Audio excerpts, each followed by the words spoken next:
আমাকে আপনাকে দুনিয়াতে কি হিসেবে প্রেরণ করেছেন? জবাব দিবেন কি হিসেবে বাবারা? মানুষ হিসেবে, তাই না? আচ্ছা বলেন তো দেখি বাবারা, যে দুনিয়াতে যে আমাকে আপনাকে আল্লাহ তাআলা সৃষ্টি করেছেন, শুরুতেই আমরা মানুষ ছিলাম না পরবর্তীতে মানুষ হয়েছি? শুরুতেই কিন্তু আমরা কি ছিলাম? মানুষ ছিলাম, তাই না?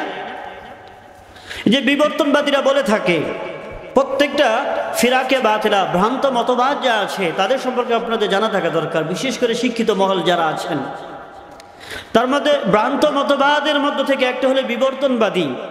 তারা বলে থাকে যে আল্লাহ তাআলা সর্বপ্রথম মানুষ হিসেবে মানুষকে পাঠায় নাই, বরং সে মানুষকে আল্লাহ তাআলা পাঠিয়েছেন কি হিসাবে? বানর হিসাবে। নাউযুবিল্লাহ। আল্লাহ তাআলাকে আমাকে আপনাকে বানর হিসাবে পাঠিয়েছেন না, তাহলে আল্লাহ তাআলা কি হিসাবে বানিয়েছেন? মানুষ হিসাবে, তাই না? আল্লাহ তাআলা বলতেছেন খলাকতু বিয়াদাইয়া, ও বান্দা আমি তো তোমাকে মহাব্বত করে ভালোবেসে আমার হাত দ্বারা সৃষ্টি করেছি। সুবহানাল্লাহ। বাবা শুধু এতটুকু নয়, আল্লাহ তাআলা আমাকে আপনাকে যে সৃষ্টি করেছেন, এই যে একটা কাঠামো দিয়েছেন, একটা ডাইস দিয়েছেন, এটা হলো সবচেয়ে পৃথিবীর যত মাখলুক রয়েছে সমস্ত মাখলুক থেকে সৌন্দর্য একটা ডাইস আমাকে দিয়েছেন, ঠিক না? আল্লাহ তাআলা এই মর্মে সূরা ৩-এ বলতেছেন লাকাদ খালাকনাল ইনসানা ফি আহসানি তাকওয়িম, ও মানুষ আমি তো তোমাকে সবচেয়ে উত্তম সৌন্দর্য দিয়ে, সবচেয়ে উত্তম ডাইস দিয়ে তোমাকে প্রেরণ করেছি, বানিয়েছি। সুবহানাল্লাহ। আমার মালিক বলতেছেন ওয়ালাকাদ কাররামনা বানি আদম, শুধু তোমাকে সৌন্দর্য দিয়ে বানিয়েছি তা নয়, বরং তোমাকে আমি সবচেয়ে সম্মানিত করে বানিয়েছি। সুবহানাল্লাহ। তাহলে মহান রব্বুল আলামিন আমাকে আপনাকে পৃথিবীর যত মাখলুক রয়েছে সব মাখলুককে আল্লাহ তাআলা কুন ফায়াকুনের মাধ্যমে সৃষ্টি করেছেন। আল্লাহ তাআলা বলেছেন কুন, সকল মাখলুক হয়ে গেছে, ফায়াকুন হয়ে গিয়েছে। কিন্তু মহান রব্বুল আলামিন কেবলমাত্র শুধুমাত্র আমি আপনি মানব জাতিকে আল্লাহ তাআলা মহাব্বত করে ভালোবেসে নিজের হাত দ্বারা সৃষ্টি করেছেন। মহান রব্বুল আলামিন আমাকে আপনাকে সবচেয়ে সৌন্দর্য ডাইস দিয়ে, সবচেয়ে উত্তম আকৃতি দিয়ে সৃষ্টি করেছেন। মহান রব্বুল আলামিন আমাকে আপনাকে সবচেয়ে সম্মানিত করে বানিয়েছেন। বাবারা একটা প্রশ্ন জাগে কি জাগে না? তাহলে কেন বানাইলেন? কেন আল্লাহ তাআলা আমাকে আপনাকে মহব্বত করে বানাইলেন? কেন সৌন্দর্য দিয়ে বানাইলেন? কেন সবচেয়ে বেশি সম্মানিত করে বানাইলেন? এই প্রশ্নের জবাবে মহান রব্বুল আলামিন সূরাতুজ যারিয়ার ৫৬ নম্বর আয়াতে বলতেছেন ওয়ামা খালাকতুল জিন্না ওয়াল ইনসা ইল্লা লিয়াবুদুন। আল্লাহ তাআলা বলতেছেন কেবলমাত্র শুধুমাত্র মানব জাতি এবং জিন জাতি তথা মানুষ জাতি এবং জিন জাতিকেই কেবলমাত্র শুধুমাত্র আমার ইবাদতের জন্য বানিয়েছি। সুবহানাল্লাহ। তাহলে আমরা প্রশ্নের জবাব পেলাম যে মহান রব্বুল আলামিন আমাকে আপনাকে কেন সৃষ্টি করেছেন। এই প্রশ্নের জবাব কি বাবারা? যে আল্লাহ তাআলা আমাকে আপনাকে ইবাদত করার জন্য সৃষ্টি করেছেন।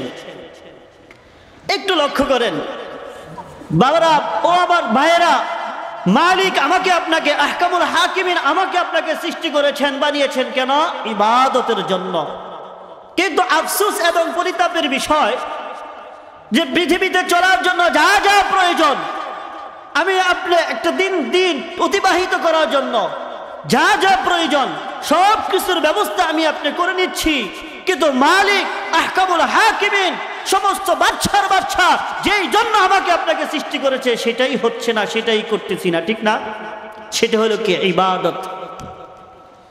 খেয়াল করেন, একটা মানুষ চলার জন্য তার খাবারের প্রয়োজন। দেখেন, বলেন তো দেখি, আমরা খাই না? খাবারের ব্যবস্থা হয় না? একটা মানুষ হিসেবে 2 থেকে 3 বার খাবারের প্রয়োজন। সকালের খাবার কম হইলে আবার দুপুরবেলা পুষিয়ে নেই, দুপুর কম হইলে রাত্রে পুষিয়ে নেই, তাই না? একটা মানুষের বডি চলার জন্য তার তেল ভরার প্রয়োজন তথা ঘুমের প্রয়োজন হয়। তাহলে একটা মানুষ হিসেবে তার 6 থেকে 7 ঘন্টা ঘুমাইতে হয়। ও মুহতারাম হাজিরিন, আমি আপনার এক রাত ঘুম কম হইলে পরের দিনে ঘুমাই নেই, দিনে ঘুমাইতে না পারলে পরের দিন ঘুমাই নেই, 2 দিন যদি লাগাতার ঘুম হয় পরের 2 দিন আমি ঘুম থেকেই উঠি না, ঠিক না? আমি আপনি মানুষ হিসাবে, যেহেতু আল্লাহ তাআলা মুসলমান হিসাবে বানিয়েছেন, ইমানদার বানিয়েছেন, তাওহীদ বানিয়েছেন, আল্লাহ তাআলা আমাকে আপনাকে হায়া লজ্জা দান করেছেন। আর হায়া লজ্জার কারণে আমার আপনার পোশাক দ্বারা আবৃত করতে হয় শরীরকে। আর এই শরীর আবৃত করার জন্য কাপড়ের প্রয়োজন হয় বাবারা। গরমকালে গরমকালীন কাপড়ের প্রয়োজন হয়, শীতকালে শীতকালীন কাপড়ের প্রয়োজন হয়। দেখেন সব ব্যবস্থা কিন্তু হয়ে যাচ্ছে। আমরা মানুষ হিসেবে বসবাসের জন্য আবাসস্থলের প্রয়োজন, প্রত্যেকের কিন্তু আবাসস্থলের ব্যবস্থা হয়ে গিয়েছে। হয়তো বাবারা কারো হাই লেভেলে, কারো মধ্যম পন্থায়, কারো হয়তো নিম্ন পর্যায়ে, কিন্তু বাবারা কারো বাকি নাই। দুনিয়াতে চলার জন্য যা যা প্রয়োজন সব কিছুর ব্যবস্থা হচ্ছে। ও বাবারা, যেটা হচ্ছে না সেটা হলো ইবাদত, যেই জন্য মালিক আমাকে আপনাকে বানিয়েছেন। আফসোস এবং পরিতাপের বিষয়, দুনিয়া সব কিছুই হচ্ছে যেই জন্য মালিক আমাকে হাত দিলেন, যেই জন্য মালিক আমাকে চোখ দিলেন, যেই জন্য মালিক আমাকে ব্রেন দিলেন, যেই জন্য মালিক আমাকে কথা বলার শক্তি দিলেন, যেই জন্য মালিক আমাকে পুরো বডি সুন্দর করে বানাইলেন, সেটাই হচ্ছে না, সেটা হলো ইবাদত। আজকে দেখা যায় অনেক বাবারা আছেন 40-50 বছর হয়ে গেছে, এখন পর্যন্ত আমরা মালিক যেই জন্য বানিয়েছে সেই পথে হাঁটতে পারতেছি না। এখনো দেখেন এইখানে তো কয়েকটা মানুষ আছেন, দেখেন পার্শ্ববর্তী এলাকায় যান, এইখান থেকে যদি 10 মিনিট এদিক সেদিক যান, দেখবেন একেবারে বিশাল বড় বড় টিভি সামনে নিয়ে একেবারে বুড়া পাকা দাড়িওয়ালা এমন বাবারা আছে যে কবরে এখনই হয়তো চলে যেতে হবে তার চেহারা বলে, কিন্তু তারপরে টিভি ছাড়ে না, সে টিভির সামনে বসতে তো বসছেই। ও বাবারা, যদি জিজ্ঞাসা কি দেখো, তোমার কি ভালো লাগে এখানে, দেখতে ভালো লাগে। বাবারা, এটা তো তোমার জামানায় ছিল না, আগে তো কাপড় একটু বেশি পরতো, এখন তো কাপড় পরিধানই করে না। টিভিতে যারা আসে তারা তো কাপড় লাগে না, তাও দেখতে ভালো লাগে। তুমি করবাটা কি, তোমার কোনো কিছুই তো নাই, তুমি তো সবই শেষ করে দিচ্ছ। মালিক কি তোমাকে এই জন্য বানিয়েছে? মালিক তো বলতেছেন কাল কিয়ামতের দিন কঠিন মুহূর্তে তোমাকে যে হায়াতে জিন্দেগি দেওয়া হয়েছে, এই জিন্দেগি সম্পর্কে প্রশ্ন করা হবে কাল কিয়ামতের দিন কঠিন মুহূর্তে। ইবনে মাজাহ শরীফের হাদিস, ইবনে হিব্বানের হাদিস, 4টা প্রশ্ন করা হবে, কোন বর্ণনায় পাওয়া যায় 5টা প্রশ্ন করা হবে। তার মধ্যে 1 নম্বর প্রশ্ন হইবে আন উমরিহি ফিমা আফনা, তুমি তোমার জীবন কোন কাজে ব্যয় করেছো?